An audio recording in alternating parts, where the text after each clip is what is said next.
Hi, I'm Jordan Thorne, and we're here at Greenbuild 2019. Today I'm joined by Kevin Burke. He's the Director of Design at the Atlanta BeltLine. Thank you so much for joining us today. Thank you, Jordan.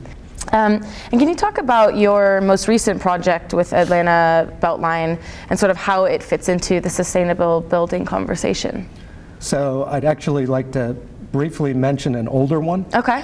Historic Fourth Ward Park, which was part of the overall submittal we did. Okay. But it was recognized by EPA along with our East Side Trail for exemplary sustainable growth in 2013. It received an award for green infrastructure. Wow. The Trust for Public Land in their 2016 pamphlet on green infrastructure noted it as one of the top 5 examples of green infrastructure at the time in the country. I rank that as one of probably the top 3 projects in my 37-year career. I came after the design was done, and I joke that that's probably for the better because I wasn't able to muck it up. And it really has become an iconic part of Atlanta and an exemplary piece of infrastructure. And one of the comments we often get is, it's a stormwater basin. And one of the comments we get is that this is a great park, why did you put it in a hole? Because it doesn't look like the typical stormwater detention pond. In regards to some of our recent, sort of completely different, would be our West Side Corridor Trail. 3 miles of trail on southwest Atlanta, a section of the city that for decades has seen little to no investment. Leveraging a $16 million Tiger grant from the federal government.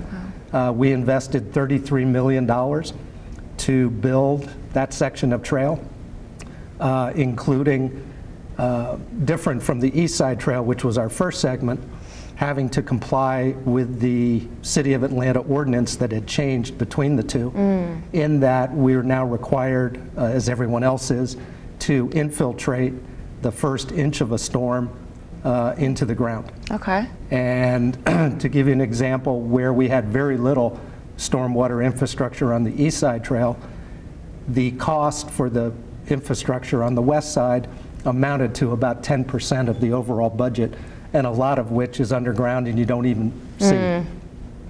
So a lot of people were saying, why is it taking you so long to build a sidewalk? Yeah. Well, if you'd been out here while we were doing it, you'd realize there's a lot more to this than just the 14-foot trail and the native grass meadow and the trees and everything else.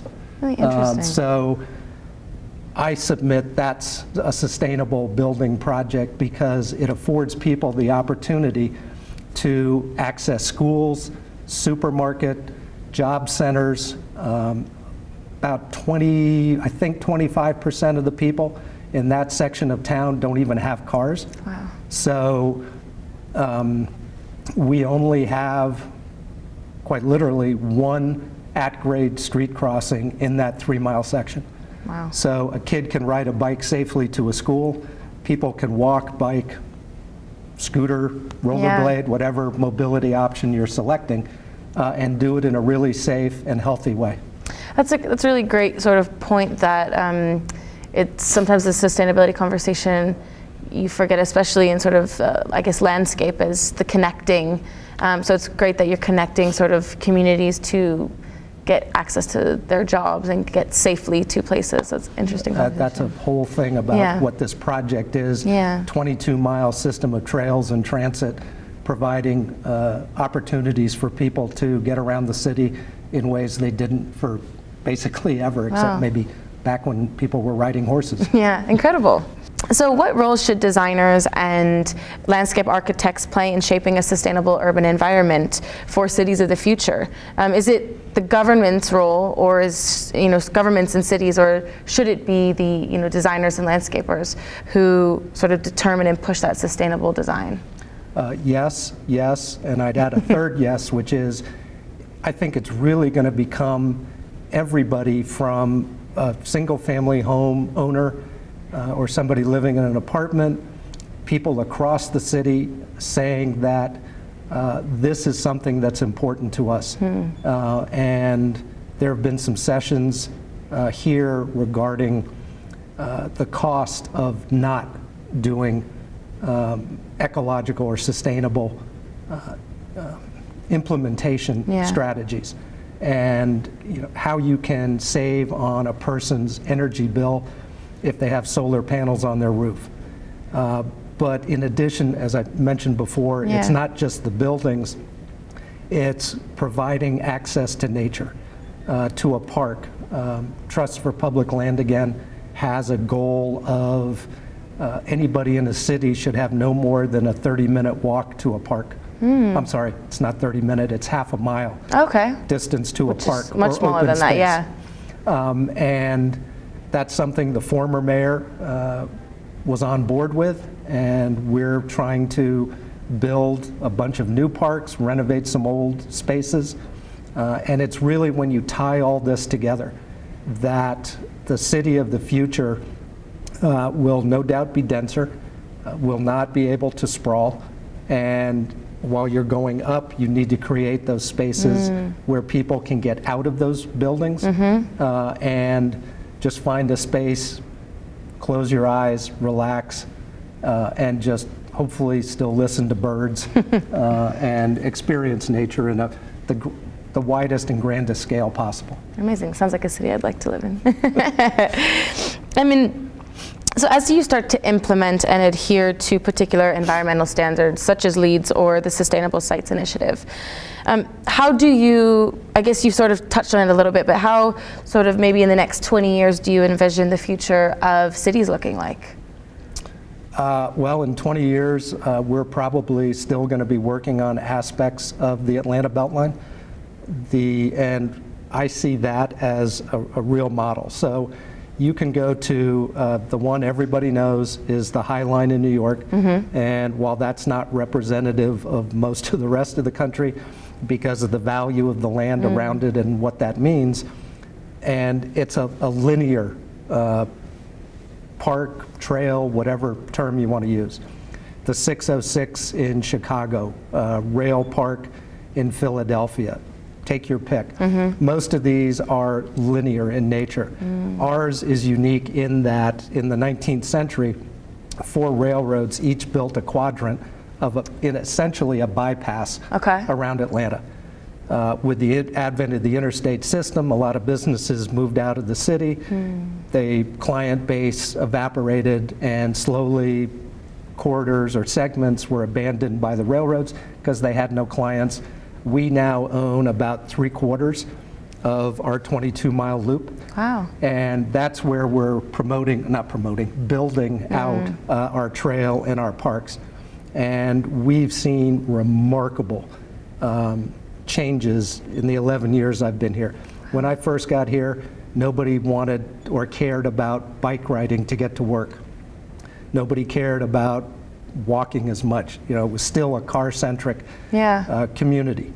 And I honestly can't tell you when the shift was, but probably sometime around 13, 14, as we started to come out of the recession, there was a tectonic shift in attitude, and people want to bike to work. We opened the East Side Trail in 2012, and immediately, and I mean the day we opened it, at the north end of that section at the 10th Street and Monroe Drive is Grady High School. As I mentioned before, most of the time when these corridors were built, back then they wanted to avoid horse and buggies. So they were either below streets or above them. We have maybe 12 or 13 at-grade crossings in 22 miles. That's a result of the old railroads making that decision. Now, a kid who lives at the south end of that trail, who goes to Grady High School, can ride a bike going over probably 15, 18, 20 roads, not have to worry about cars and somebody on a phone not paying attention, totally safe, and we saw that from day one. Wow, that's incredible. And in fairly significant numbers. Now, I'll grant you it was nice weather, it was not February, but it really goes to the opportunities for people, and even in the West Side Trail that I mentioned. There were some existing trails when we started in 2015. there was almost nobody there. Yeah. And when we opened our trail, now it's a much different environment. It isn't the socioeconomic cohort that the East Side Trail has. The East Side Trail has Pond City Market, which is a huge redevelopment effort, very successful. Has a lot more single-family homes, but in the first 2 years that trail has been open, we're up to close to, I believe, 160 to 170,000 people using that trail for either recreation. I've been out, I've seen older couples or groups who are using it for exercise, kids riding it either to get to the supermarket or to school or wherever, or just to be out. And so you're just seeing this shift in dynamic and what people are expecting and want and appreciate when you build it. It's really interesting. Do you think it's because there has been a shift, or do you think once you sort of allow people to kind of get out more and sort of give them kind of better opportunities to access different things, that the behavior changes? Well, I'm not sure I can answer that because just maybe on your opinion.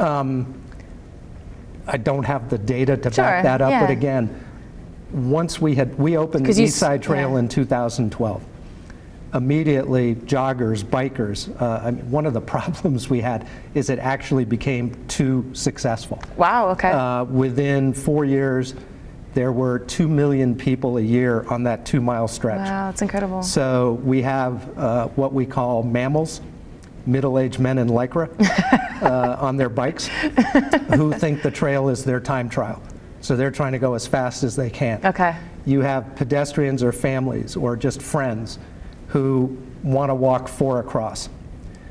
Now let's add in a mom and or dad or both with a dual baby carriage and a golden retriever on an extend-a-leash, and pretty soon the 14-foot wide trail becomes almost unusable. Wow. So there are times of a sunny, warm weekend. I know people who won't go anywhere near the trail. Okay. I also know people who use that trail to bike from their homes in adjoining Decatur to get to their jobs in Midtown. So it's about a 6 or 7 mile bike ride each way. So, you know, we're seeing that shift, and I think it really has to do with millennials, and I think it's called Gen Z now, that for whatever reasons they've made the decisions they want to live in the urban environment versus living out in Ackworth or wherever and having to get in a car to go wherever they want. Add in the mobility now with scooters, and that really has shifted.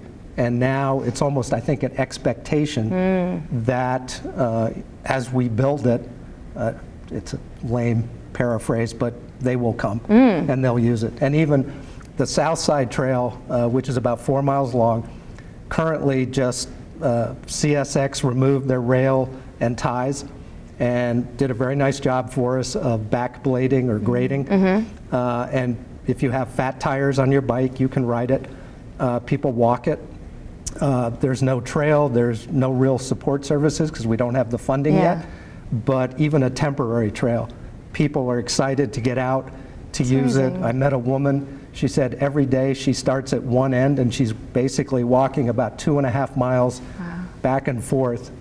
Great exercise. The healthy outcomes, whether intentional or not, are a aspect or an outcome that I don't think get enough recognition, in part because, again, we don't have the data, but you know, you see people jogging, you see people biking, simply getting out and walking, that's got to be good for your health. I mean, I guess if you don't have the data, but you witness sort of with your own eyes the increase in people out and about, that's really incredible kind of work that you are doing. So, and when I mentioned the West Side and older couples and groups, it's not only the exercise, it's getting out, socializing, the health and well-being, the mental well-being that you can engender by being out with your friends. It's the whole series of components that make up what we're doing, as you point out, is really fascinating. And I know you have another question, which is going to ask me why I get up each day. I think you can gather from what I've been talking about. I absolutely believe wholeheartedly in this project. I am passionate about this project. Much to my wife's chagrin, I have no desire to retire.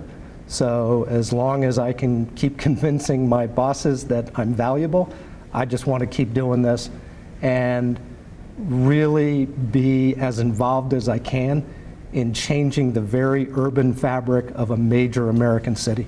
That's amazing. Are you from Atlanta? No. No, wow. I grew up, or my wife would say I still haven't grown up, in New Jersey. Okay. And ended up working for 14 years on the Big Dig in Boston. Loved that. Before that, I'd been working on high-end residential with people who had more money than God. And I didn't even know that landscape architects worked on projects like the Big Dig or the Atlanta BeltLine. Yeah. And through various happenstance, I had an opportunity to get on the Big Dig, and that's where I really became passionate about how we can affect change within an urban core, hopefully in a very positive way. Amazing. I think it's, like I said, you can see sort of where the passion shows through in what you do and sort of how you can give back to the communities around you and around the world in a really sustainable way. It's incredible. Well, thank you so much for speaking with me. It's been an absolute pleasure. Thank you, Jordan. Thank Appreciate you. it.